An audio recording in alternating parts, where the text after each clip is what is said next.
السلام علیکم ناظرین، امید کرتے ہیں آپ سب لوگ ٹھیک اور خیریت سے ہوں گے۔ سائرہ کی کہانی پارٹ 2، جن لوگوں نے پارٹ 1 نہیں پڑھا تو اس ویڈیو کی ڈسکرپشن میں پارٹ 1 کا لنک دے دیا گیا ہے، آپ سب لوگ وہاں سے جا کے بھی دیکھ سکتے ہیں یا ہمارے چینل کا وزٹ بھی کر سکتے ہیں۔ کہانی شروع کرنے سے پہلے آپ لوگوں سے گزارش ہے کہ ہمارے چینل کو لائک، سبسکرائب اور بیل آئیکن کا بٹن ضرور پریس کریں۔ گاؤں کی مسجد کے امام چلیے کہانی تھے۔ شروع کرتے ہیں۔ وہ ہر جمعرات کو مسجد میں بیان کرتے تھے۔ نورانی چہرے والے بہت ہی پرہیزگار اور نیک بزرگ تھے۔ ان کے الفاظ اور آواز میں ایسا جادو تھا کہ سامنے والا ان کا گرویدہ ہو جاتا تھا۔ اب بھی وہ تعزیت کے لیے آئے تھے تو اپنی مخصوص انداز میں نرم لہجے میں بات کر رہے تھے کہ اچانک بات کرتے کرتے رک سے گئے۔ پھر وہ جیسے ہوا میں کچھ سونگنے لگے اور ادھر ادھر دیکھتے ہوئے بولے، پتہ نہیں کیوں مجھے فضا میں شیطانی بو محسوس ہو رہی ہے۔ پھر وہ میرے حصے کی طرف جانے لگے۔ وہاں پہنچ کر وہ میرے کمرے کے باہر صحن میں بنے کچے فرش کے پاس ٹھہر گئے۔ پھر اس جگہ رک کر غور سے اس کی مٹی کو دیکھنے لگے۔ میں ان سے دور کھڑی یہ سب دیکھ رہی تھی۔ انہوں نے میرے شوہر سے کہا کہ یہاں سے مٹی ہٹاؤ۔ میرے شوہر نے فوراً وہاں سے مٹی ہٹا دی۔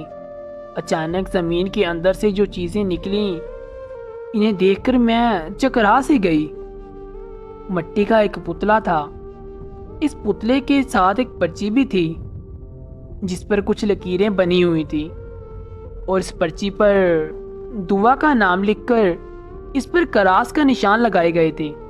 ہم سب بے یقینی کی کیفیت میں یہ سب چیزیں دیکھ رہے تھے۔ اچانک میرے ذہن میں ایک دھماکہ سا ہوا۔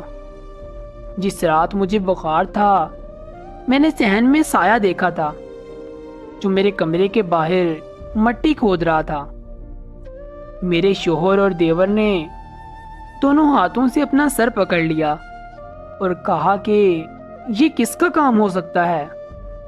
شاہ صاحب نے میرے دیور سے کہا کہ آپ کی بیگم کی طبیعت کیسی ہے؟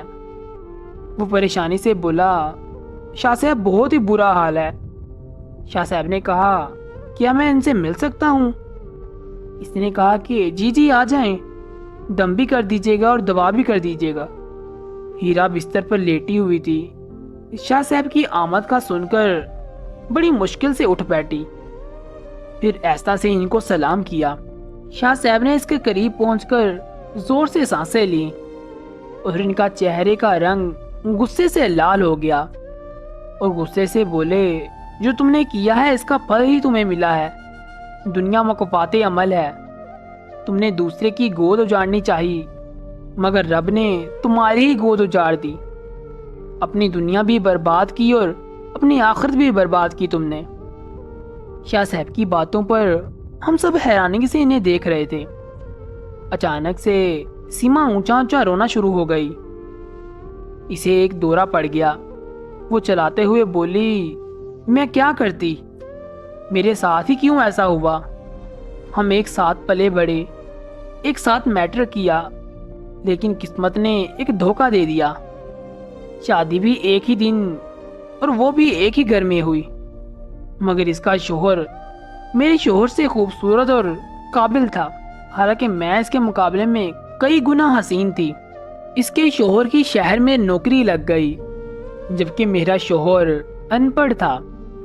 اس کے شوہر کی شہر میں نوکری لگ گئی جبکہ میرا شوہر تو ان پڑھ تھا۔ اس کا شوہر اسے چیزیں لا کر دیتا تھا جبکہ میرے شوہر کے ایسے حالات نہیں تھے۔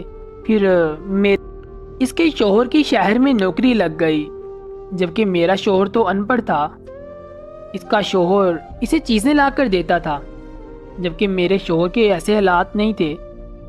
پھر میرے ہاں ایک بیٹے کے بعد کوئی بچہ نہیں ہوا جبکہ یہ 3 بچوں کی ماں بن گئی۔ اب جب بچے بڑے ہو رہے تھے تو اس کے شوہر کو اپنے بچوں کے مستقبل کی فکر ستا رہی تھی۔ وہ ان کو اعلیٰ تعلیم یافتہ بنانا چاہتا تھا اور اس کو شہر لے جا کر عیش و عشرت میں رکھنا چاہتا تھا، اور میں یہیں رہ جاتی۔ یہ وہاں جا کر اچھی زندگی جیتی، شان و شوکت سے رہتی اور میں یہاں معمولی زندگی بسر کرتی۔ یہ باتیں مجھ سے برداشت نہ ہو سکیں۔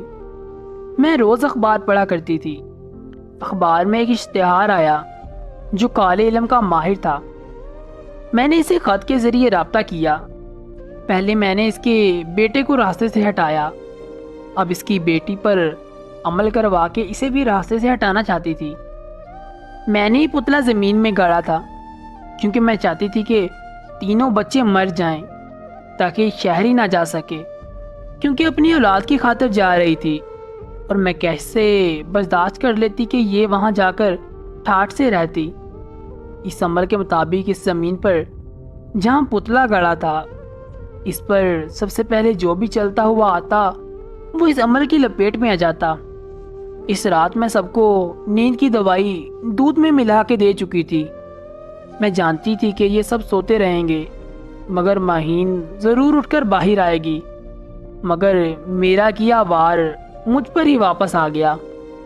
صبح جب میں سو کر اٹھی تو میرا بیٹا میرے برابر میں نہیں لیٹا ہوا تھا۔ میں گھبرا کر اسے دیکھنے گئی تو وہ اس کے کمرے سے واپس آ رہا تھا، یہ کہتے ہوئے کہ چاچی اور سب سو رہے ہیں۔ میں نے اس کو آتا دیکھ کر دل پکڑ لیا اور پھر مجھے پھل مل گیا۔ وہ روتی ہوئی اپنا سر پیٹتی ہوئی چیخ رہی تھی اور میں بے یقینی سے ہیرا کو دیکھ رہی تھی۔ مجھے لگ رہا تھا جو میں نے سنا ہے وہ غلط ہے۔ میرا دل کر رہا تھا کہ میں چیخ چیخ کر روں کہ کوئی انسان حسد میں اتنا بھی گر جاتا ہے۔ شاہ صاحب نے کہا جو لوگ اللہ کی تقسیم پر راضی نہیں ہوتے ان کا یہی انجام ہوتا ہے۔ میں دیوار کا سہارا لیتے چھوٹے چھوٹے قدم اٹھاتی باہر آ گئی۔ میرے دیور نے نفرت سے چیخ کے بیوی کو کہا کہ میں سوچ بھی نہیں سکتا تھا کہ تم اتنی گھٹیا نکلو گی۔ میں اپنے کمرے میں آ کر پیکنگ کرنے لگی مگر میرا دل رو رہا تھا۔ ہیرا میرے پاس آئی اور روتی ہوئی بولی مجھے معاف کر دو۔ میں نے اس کو کہا کہ جو عورت آپ کے بچوں کی جان لے لے کیا اسے معاف کیا جا سکتا ہے؟ تم کو دشمنی تھی تو مجھ سے نکال لیتی، مگر میرے بچوں نے کیا بگاڑا تھا؟ میں نفرت سے روتے ہوئے بولی۔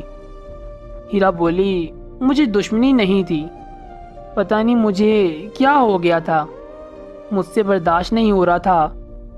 تمہارے پاس سب کچھ اچھا ہے جبکہ میرے پاس کچھ بھی نہیں ہے۔ میں نے اسے کہا کہ میں تمہیں کچھ بھی نہیں کہوں گی۔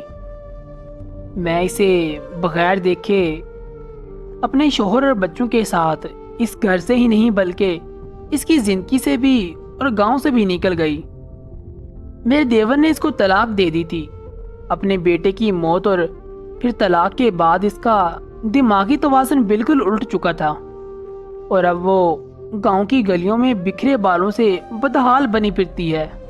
میں دوبارہ پلٹ کر گاؤں نہیں گئی، لیکن اب 5 سال بعد جب میں واپس گئی تو اس نے میری چادر کو پکڑ لیا، مگر میں اپنی چادر اس کے ہاتھوں سے چھڑوا کر اور اس کو نظر انداز کرتی آگے بڑھ گئی۔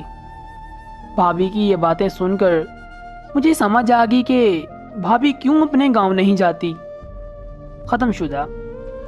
تو امید کرتے ہیں کہ ہماری آج کی کہانی آپ لوگوں کو بہت پسند آئی ہوگی۔ ایسی مزید کہانیاں دیکھنے اور سننے کے لیے آپ لوگوں سے گزارش ہے کہ ہمارے چینل کو سبسکرائب کر لیں اور ہمارے چینل کو لائک ضرور کریں۔ انشاءاللہ ایسی نئی ویڈیوز کے ساتھ پھر ملاقات ہوگی، تب تک ہمیں دے اجازت۔ اللہ حافظ، اللہ نگہبان۔